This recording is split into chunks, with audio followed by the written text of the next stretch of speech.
here is the bass. It's a double bass, a contrabass, a bass fiddle, and you can play it all kinds of different ways. Its low sounds are like this.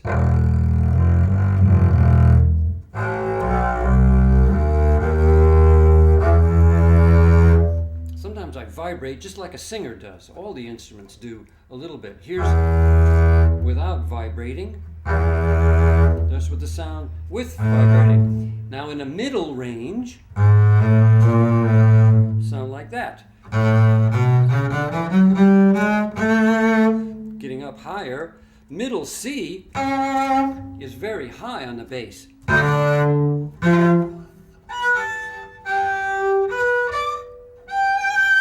I can sort of get high like that.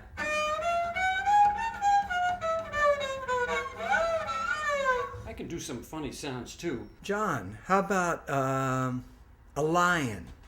Well, let's see. A lion's roar would be like this.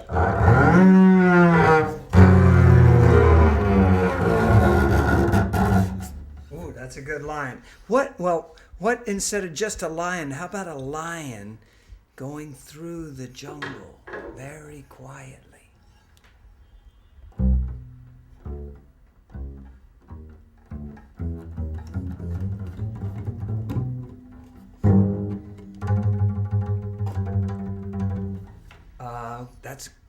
How about an airplane or a jet? Can you do a jet? Oh, so you're using your voice sound too, along with the bass? Yep, you can use the voice sound. Oh, that's cool. How about how about airplane, the old fashioned kind, that had the propellers? Oh yeah. Okay, here's an old propeller plane about to dive bomb.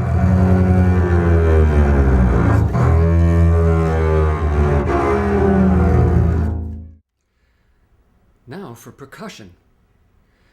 I called Joe Pereira, who is our percussionist, and he wasn't available today. So I called him 7 years ago, and through the magic of our time machine, he's going to tell us about the percussion. You're going to hear a number of different instruments. You can use any, all of them, or some others that you have an idea of. These are large maracas. You can play rhythms like this. Another type is a long sound. Moving on to a similar instrument, you have the shaker. The small shaker, you can play rhythms just like the maraca.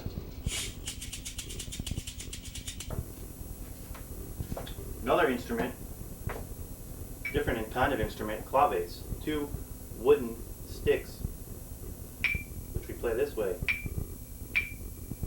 Next would be instruments that we use a mallet to play. A few different kinds here. Wood blocks,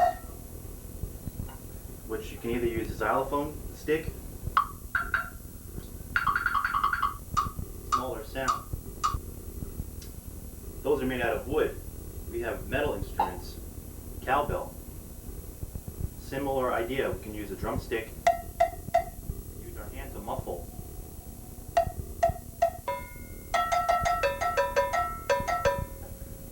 Another kind of instrument is called the guiro. I have three different kinds here. Wooden guiro. You use a small, called a scraper or a comb, to play against these wooden cuts or ridges in the guiro. And the last set of instruments, which are probably the most famous ones, are the bongos, which you play with your hands normally. The high one, the low one. Oh, here's another kind of cowbell I forgot to show you. These are actually called go-go bells, a low one and a high one. They're from Brazil. So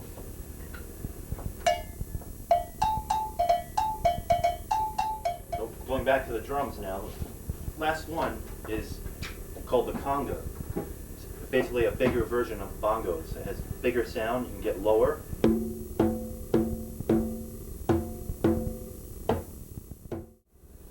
Let's start with the snare drum, which is down here. With the snares on, we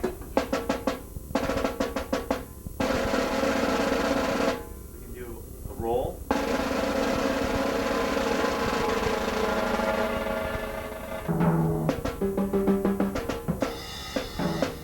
One last thing, the other kinds of mallets you can use. Nice one is brushes, which are just metal wires, which you can use as scrape sounds, similar to the guiro that we saw before, or the maraca sound with the shaking.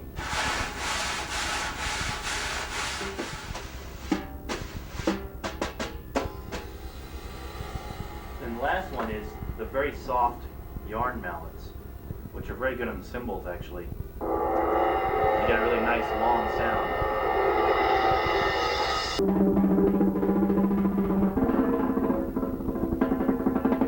Mostly in the low one's the best one, the low floor tom. Okay, well, that's it. I hope you now can write very good pieces with all of these different sounds that you have to use. You know, you're going to have 4 instruments to write for, and they can all play at the same time. Sometimes they can all play the same note, like this. Let's all play a D. Great. But sometimes you may want them to play different notes, and each chord is called, when you play more than one note at a time, more than one different note at a time, each chord has a very different feeling about it. Write down really quickly the first word that comes into your mind in terms of feelings when you hear these chords. This is chord number 1. This is chord number 2.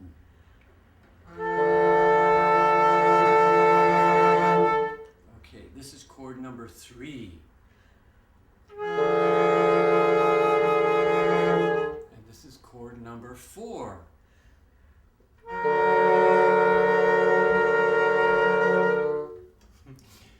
And the chords can be in any key, in any register, high or low. And you can use them just when you want, according to the feeling that you had. You can have your own name for those 4 chords. Hey, let's all play something together.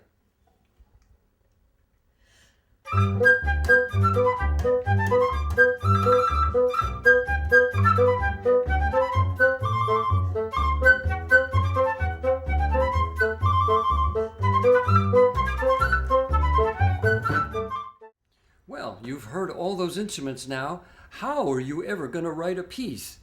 Well, I'm sure you will. You guys are really creative, and your teacher, your music teacher, and Liz Campbell, they're all going to help you. Here's one way to go about it. You can start off by writing just a few sounds for each instrument, either with the funny squiggles that we showed you before, or actual notes. And also, I want you to write the rhythm of your melody or your sounds. How would you write this? All right? Do it again. Do it again. Okay?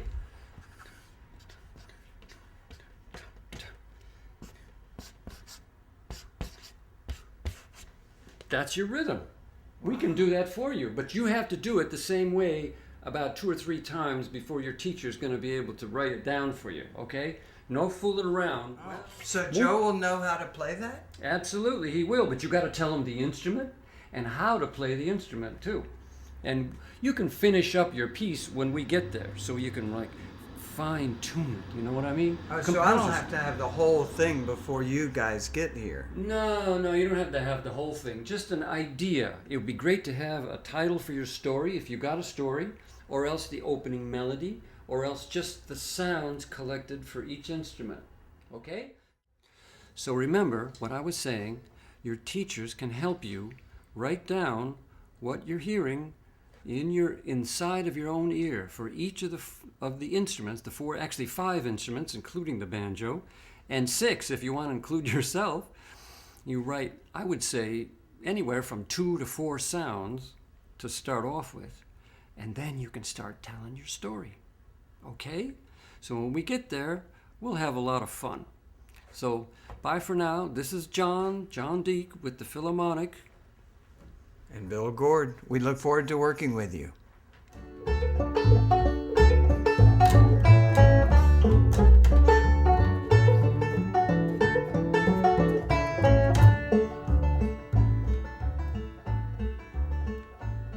Bye-bye.